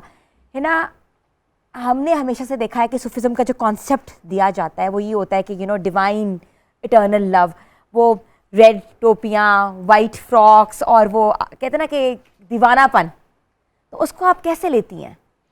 वो एक वजद की कैफ़ियत है जिसकी आप बात कर रहे हैं ना, उसमें आप महव हो जाते हैं और सब चीज़ें एक तरफ करके और खालिस्तन आपका अपने रब के साथ कनेक्शन बनाने के लिए ना आपके अंदर एक वजद की कैफ़ियत बनती है और फिर वो एक रक्स जो है वो चलता है इस तरह से। तो वो बड़ा खूबसूरत है उसका इमेज। जिस तरह हमने अभी इतना खूबसूरत कलाम सुना है, एक कैफ़ियत बनी है इसको सुनते हुए। बिल्कुल, आप लोगों का डुएट बड़ा खूबसूरत हुआ है। बस कोशिश की है मैंने, तो इतना खूबसूरत कलाम और इतना खूबसूरत अंदाज़, बल्कि गलती कोताही प्लीज़ माफ़ कर दीजिएगा, मैंने थोड़ी सी कोशिश की है। ये अचानक से मुझे कहा गया है तो मैंने कोशिश की है। मैं सभी लोग जानते हैं हिना जी बहुत अच्छी आर्टिस्ट भी हैं और बहुत अच्छा सूफ़ी कलाम में जैसा इन्होंने इनको अबूर हासिल है, बिल्कुल सभी को होगा लेकिन इनको बहुत अच्छा अबूर हासिल है। सूफ़ी इन्होंने बहुत पढ़ा है और इनका सूफ़ी बहुत मकबूल हुआ है। बिल्कुल। तो है ना, आपने अल्लामा इकबाल साहब को बहुत पढ़ा है जी, और उनकी पोइट्री और और उन पे आपने कलाम भी बहुत गाए हैं, सारे, बिल्कुल बहुत गाए गाए हैं। हैं। जी जी। तो ये कनेक्शन कैसे डेवलप हुआ था? मैंने जैसे आपको बताया कि हमारे असातिज़ा बहुत अच्छे रहे यूनिवर्सिटी में, और चूँकि बस जब आपको एक लगन लौ आती है एक अपने काम से, तो डेफिनेटली आपके अंदर वो असर करती है। वो अल्लामा साहब का कलाम था, ब्लैक बोर्ड पे लिखा जा रहा था, जब इश्क सिखाता है आदाब खुद आगाही। वैसे सोते सोते मेरी आँख खुल गई, खुलते हैं गुलामों पर असरारे शहनशाही। वाह, ए ताइर लाहूती उस रिस्क से मौत अच्छी, जिस रिस्क से आती हो परवाज में कोताही। और आईने जमा मर्दा हक गोइयो बेबाकी, अल्लाह के शेरों को आती नहीं रूबाही। बड़ा खूबसूरत शेर अबू जान अक्सर हमें सुनाते भी हैं और हमें जगाने के लिए भी कहते हैं कि अतार हो, रूमी हो, राजी हो, गजाली हो, कुछ हाथ नहीं आता बे आहे सहर गाही। वाह वाह, कि सुबह का उठना कितना खूबसूरत है। मैं कहती हूँ कि आप ये देखिए कि सूरज जब तुलू हो रहा होता है ना, तो जो लोग सुबह सुबह उठते हैं, देखा जाए तो अल्लाह की छोटी छोटी चीज़ों में आपको इशारे और निशानियाँ नज़र आती हैं। लेकिन ये समझने वालों के लिए, जो लोग इस तरफ जाने की कोशिश करेंगे ना, उनको कि आप किसी के साथ बैठे होंगे, आपको उसमें भी बहुत सारी ऐसी चीज़ें और बातें समझ में आएंगी कि अल्लाह ताला ने किसी को फजूल और बेकार नहीं बनाया। कोई ना कोई वजह ज़रूर है। वजह है उसकी। कौन सी किताबें आपने अल्लामा इकबाल की पढ़ी हुई हैं? सारी तकरीबन पढ़ी है, लेकिन गज़लियात पे मैंने थोड़ा काम किया और उसकी कुछ रिकॉर्डिंग्स भी की और उसको पूरी दुनिया में माशाल्लाह पहुंचाया भी गया। और मेरे लिए ये बड़ी खुशी की बात है कि जब कभी मैं खुद ट्रैवल करूं या मेरे दोस्त या कोई भी ट्रैवल करें, आपने कहाँ तो हमारी जो इंटरनेशनली जो भी फ़्लाइट्स हैं उसमें अल्लामा साहब के कलाम की मैंने जो पढ़े हुए हैं, अच्छा। वो तकरीबन चलते हैं उस पर। अच्छा। तो बड़ी खुशी होती है कि ये अच्छी बात है कि सब तक ये कलाम जो है वो पहुँच रहे हैं आसानी से। आपने कहाँ ट्रैवल किया हुआ है? मैंने माशाल्लाह से सबसे पहला टूर तो मैंने इंडिया का किया था। अच्छा। और वो जब मैंने मियाँ साहब का कलाम पढ़ा था तो उसके बाद मैंने सबसे पहले टूर वहीं किया था। पूरे यूरोप में किया, कनाडा में, और अभी माशाल्लाह से अभी ऑन प्रोसीजर चल रही हैं चीज़ें। अच्छा, जा रही हैं फिर? जी जी। तो अल्लामा इकबाल इज़ योर फेवरेट, यही मुझे जी। समझ आ रहा है। पैगंबरों के इल्म की मिरास को जिस कदर आम, सादा और आसान अल्लामा साहब ने किया है, वो गुज़िश्ता 1400 साल में मौलाना रूम के बाद अल्लामा साहब ही हैं जिन्होंने किया है। और वो कहते हैं कि मतलब मौलाना रूम की मसनवी है कि मसनवी मौलवी मानवी हस्ते कुरा दर ज़ुबान पहलवी, कि मौलाना रूम की जो मसनवी है दर हकीकत ज़ुबान फ़ारसी में कुरान पाक की तफसीर है। उसके बाद अगर हम अल्लामा साहब के कलाम को देखते हैं तो वो भी सेम उसी तरह से हमें नज़र आता है। इतना इश्क देखा है अल्लामा इकबाल साहब के लिए, उनकी किताबों से, उनकी पोइट्री से, उनके अशार से, आपको ऐसे याद हैं जैसे कि आपने हिफ्ज़ किए हुए हैं। तो उन्हीं इसका कोई कलाम, कोई चीज़ पेश करें। अभी रिसेंटली मैंने किया है, औरों का है पयाम और मेरा पयाम और है, इश्क के दर्दमंद का तर्ज़ कलाम और है। ये मैं सुनाऊँगी आप।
क्या जगमगा रहा है, क्या जगमगा रहा है मदीना हजूर का,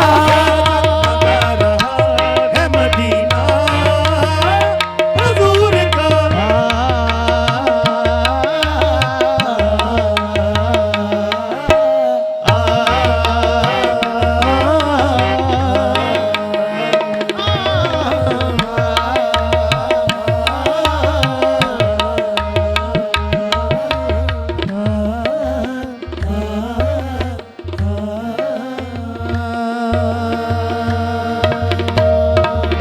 वाह वाह वाह, बहुत खूबसूरत आवाज़ है शहजाद साहब आपकी। बहुत माशाल्लाह माशाल्लाह समा माशाल्लाह बांध देते हैं आप। Thank you. सुभान अल्लाह। व्यूअर्स, अब जो हमारे साथ क्या बात हमारे है। मेहमान ग्रामी हैं वो भी इसी सूफिज़म में और नात शरीफ में और फोक म्यूज़िक में अबू रखते हैं, और वो हिना नसरुल्लाह के भाई हैं जिनका नाम है हसन नसरुल्लाह। हम उनको वेलकम करते हैं शो में। अस्सलाम वालेकुम, वालेकुम अस्सलाम। कैसे हैं आप? अल्हम्दुलिल्लाह। और बहन भाई दोनों इकट्ठे साथ बैठे हों, कौन सिखाता है? बहन सिखाती हैं कि आप उनको सिखा रहे होते हैं? यही बता सकती हैं बेहतर इस चीज़ का। नहीं, मैंने तो आपसे पूछना है। हाँ चलें भी आप बताएं। मैं ही सीखने की कोशिश कर रहा हूँ इनसे, और सिखाती भी हैं, हम्म, और कहीं बताना भी पड़ जाता है। डांटती हैं, है ना? काम में तो डांट नहीं पड़ती इसको, वैसे डांट बहुत पड़ती है। अच्छा, काम में ये मुझे गाइड करता है और काफ़ी ज़्यादा गाइड करता है। जो अक्सर मैं रुबाइयाँ या कोई जगह कोई लगानी होती हैं या इवन कुछ कंपोजिशंस जो हैं वो भी ये बना के मुझे देता है। अच्छा। हम्म। तो इकट्ठे बैठ काम के में बहुत बेस्ट है माशाल्लाह। रियाज भी इकट्ठे करते हैं बैठ के? हाँ जी। रियाज हमारा जब हम ट्रैवल पे होते हैं तो वो हो रहा होता है हमारा, साथ साथ। बल्कि हमारा ज़्यादा काम हो ही ट्रैवलिंग में हो रहा था। ये सोच रहे होते हैं कि नेक्स्ट क्या करना है, अभी क्या हो रहा है, और जहाँ जाना है वहाँ पे क्या क्या चीज़ें हमने आपको तो करनी है। इलामा इकबाल बहुत पसंद है, आप पढ़ती भी हैं। हम्म। आपको किस सूफी शायर की पोइट्री पसंद है या आप गाना पसंद करते हैं? ये सूफिया कराम सारे ही बहुत अच्छे और लिखते भी बहुत अच्छे हैं, और उनको पढ़ना भी पसंद है, और उनके किसी भी कलाम से इनकारी तो नहीं है, लेकिन जो अच्छा लगे, जो आम फहम हो, लोगों को समझ आए, कोशिश करते हैं कि उसको ज़्यादा पढ़ा जाए। ज़्यादा पढ़ा जाए। तो कितने डुएट आपस में किए हुए? डुएट बस कुछ वीडियोस आ गई हुई हैं और कुछ आ रही हैं, अच्छा, तो इंशाल्लाह कर रहे हैं। अब स्टार्ट किया है इनके साथ।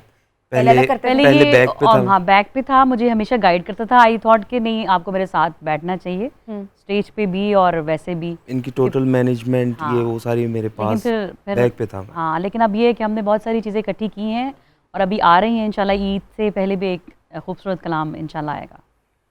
आपकी वार्डरोब बॉडी हमेशा से ही वन कलर रही है, वन कलर पैलेट आप यूज़ करती हैं। हाँ तो इसके पीछे किसका हाथ है? मुझे अच्छा लगता है एक ही कलर। अच्छा। हाँ, कोई भी पहनूं, रेड है, वाइट है, ब्लू, ब्लैक, कोई भी हो, एक कलर मुझे वैसे कंट्रास्ट पसंद नहीं पसंद? बिल्कुल भी नहीं पसंद, बिल्कुल नहीं अच्छे लगते हैं। और मुझे प्लेन पसंद है। जितना ड्रेस प्लेन होता है मुझे उतना ही अच्छा लगता है।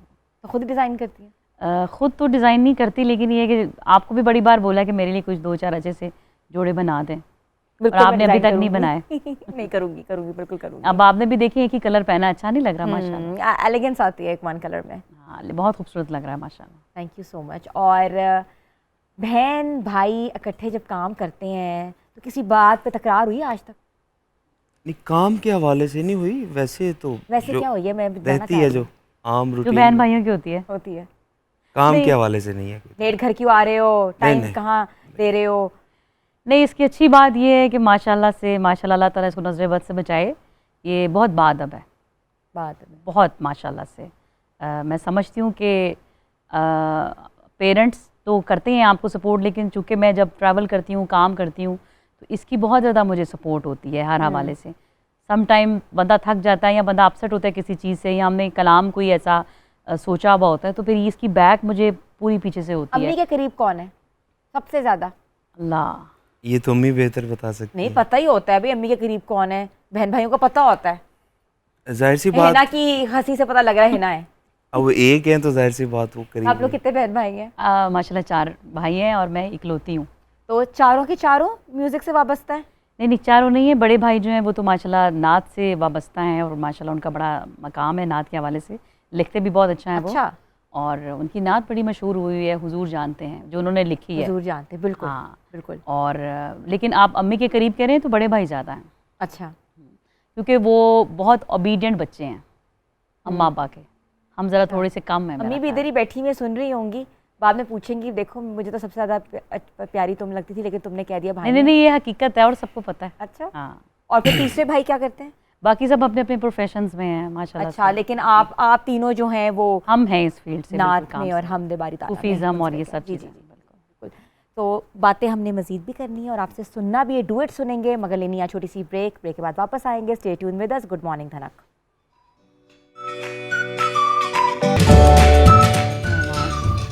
आपको एक बार फिर से हम खुशामदीद कहते हैं। हमारे तमाम मेहमानों ने आज समा जो बांधा है वो काबिले ज़िक्र है, और लेकिन उससे पहले मैं पूछना चाह रही हूँ हिना से और हसन से कि ट्रैवलिंग के दौरान कोई ऐसा वाक़या सुनाएं जो आपके हमेशा से ही आप याद करके हंसते हैं बहुत। देखो बताएं। बहुत सारे हैं। अब आप लेकिन मेरा ख्याल है हमारा जो यूरोप का टूर था उसमें हमने बड़ा एंजॉय किया माशाल्लाह से। उसमें सिर्फ जब वापस आए 6 लोग थे हम। हाँ जी, पूरे जहाज़ जहाज़ में। में। हाँ, अच्छा, 6 लोग थे पूरे 6 जहाज़ पूरे में? जहाज़ में 6 लोग थे, तो आप लोग तो तो खूब मज़ा किया फिर हमने। एंजॉय कर रहे हो। हाँ। जिधर दिल कर रहा था बैठ रहे थे, उठ रहे थे। अच्छा, सफ़र का ये पता वैसे नहीं चला। ये once in a blue moon ही ऐसा होता है कि जहाज़ खाली मिले, हाँ, वरना तो नॉर्मली जगह नहीं मिलती और एंड में हम जाके खड़े हो जाते हैं कि प्लीज सर। नहीं, ये तो जाते बहुत- हुए हुआ था इस तरह, खड़े होके लोग गए हैं। कोरोना में भी हुआ है इस तरह। हम्म, कोरोना में भी बहुत और जब वापस आए हैं हम, तो हम 6 लोग थे, म्यूजिशियन थे, हम थे, अच्छा। और पायलट पता नहीं था कि नहीं। वो उन्होंने ऑटो पे जहाज लगा दिया होगा ना कि खुद ही लैंड कर जाए। हमने जनाब सारी सीटों के हैंडल ऊपर किए और लेट गए। लेट गए, एंजॉय किया। तो ये आपका यादगार मोमेंट था। नहीं हाँ था। और मज़े की बात ये कि उसमें भी कलाम इकबाल ही चल रहा था पूरे जहाज़ में, वही चलता रहा। रियाज कर रहे थे आप लोग? नहीं नहीं, वो चल रहा था उसमें, वो LCDs लगी होती है ना अच्छा, सीट के LCDs पे पीछे। चल उस पे चल रहा था। हाँ, अच्छा अच्छा अच्छा अच्छा अच्छा। जाते हुए भी आते हुए भी। वाह वाह वाह वाह। हमने तो बहुत एंजॉय किया आप लोगों के साथ। आज आप लोगों ने समा बांधा है हमारा, और आई एम श्योर ऑडियंस देख रही है आपको। लेकिन thank you so much Shahzad Santu Sahab आपके आने का और आपकी पार्टी का। और कोई एक मैसेज आप देना चाहेंगे जो नए कवाल बन रहे हैं या इस फील्ड में आना चाह रहे हैं, उनके लिए कोई मैसेज दे दें? हाँ, मैसेज यही है, अच्छी बात है, अपने आप को आगे लेके आना चाहिए, काम से लेके आएँ, और जो कवाली की सिनफ है उसको लेके आएँ आगे, क्योंकि वो बहुत सारी पीछे चला गई है।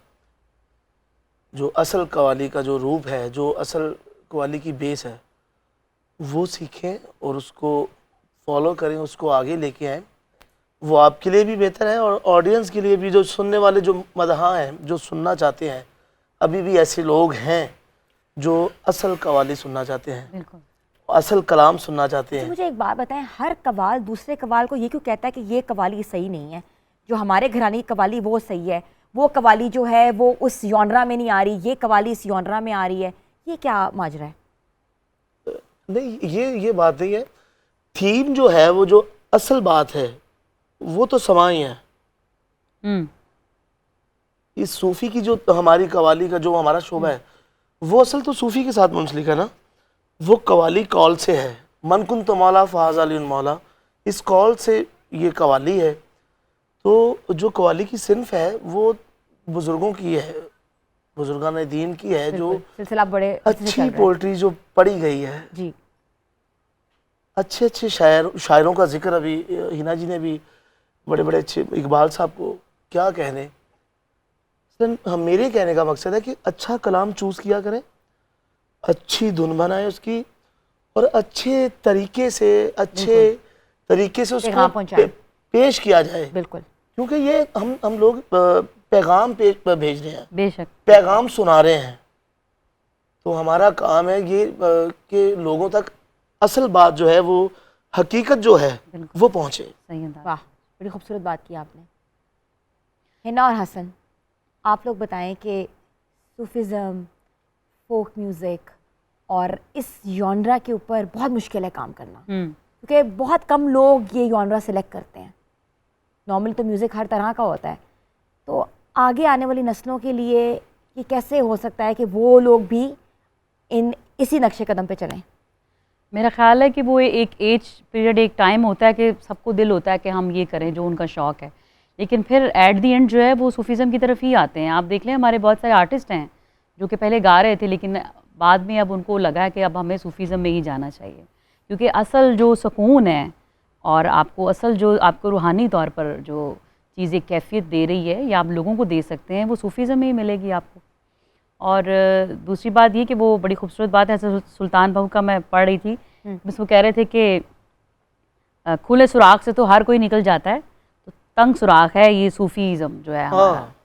तो इससे निकलना, इसकी डगर पे चलना और एहतियात से और संभल के पर इसी पे रहना, ये हर किसी के बस की बात नहीं। बिल्कुल ऐसा ही है। आपका बहुत बहुत शुक्रिया है ना आने का। हसन आपका भी बहुत बहुत शुक्रिया।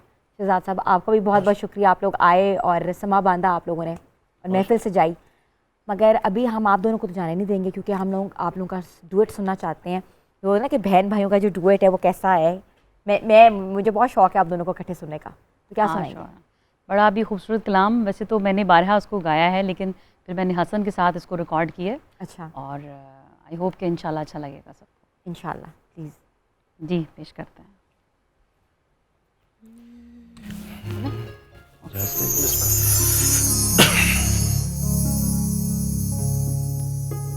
रब्बा सोनिया मुश्किला हल कर दे,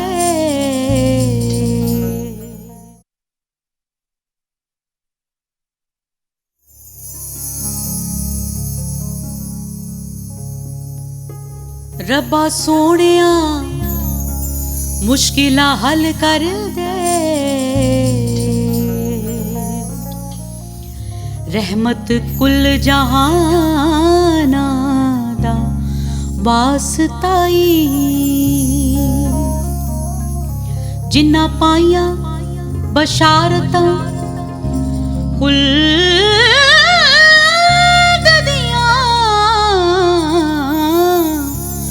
उन्ना बा ईमाना दा वास्ताई, साडे ऐबां नूं रहमत दी कज रखी, तेनू तेरी सतारी दा वास्ताई, परेशानियां सब दियां दूर कर दे, तेनू तेरियां शानां दा वास्ताई।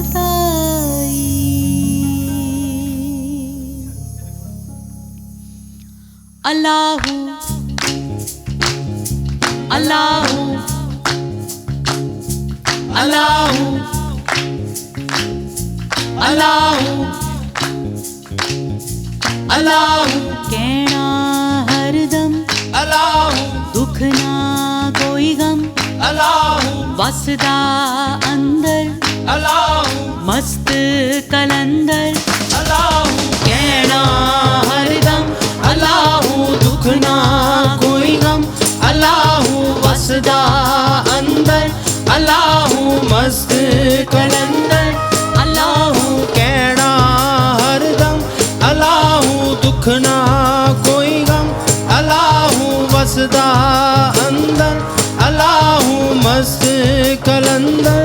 जे बंदिया राज़ी रहना, जे फिकरां विच नहीं पैना, ते फड़ ले ओदा पल्ला, तू बैठ के कलम कल्ला, ते कर ले अल्लाहू अल्लाहू अल्लाहू अल्लाहू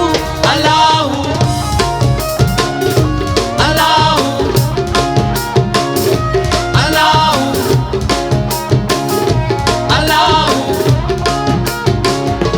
अल्लाहू, कहना हरदम अल्लाहू, दुख ना कोई गम अल्लाहू, वसदा अंदर अल्लाहू, मस्त कलंदर अल्लाहू, कहना हरदम अल्लाहू, दुख ना कोई गम अल्लाहू, वसदा अंदर अल्लाहू, मस्त कलंदर।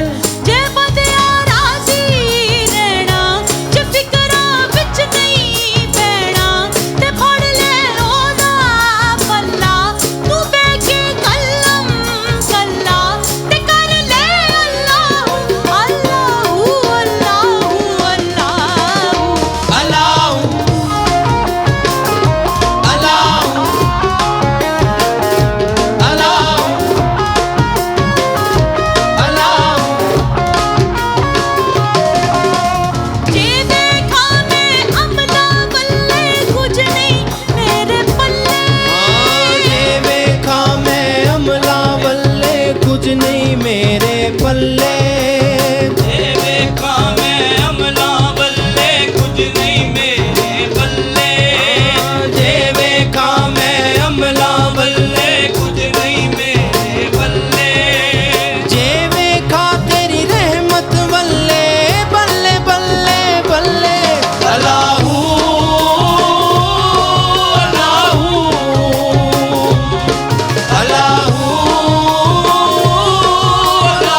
वाला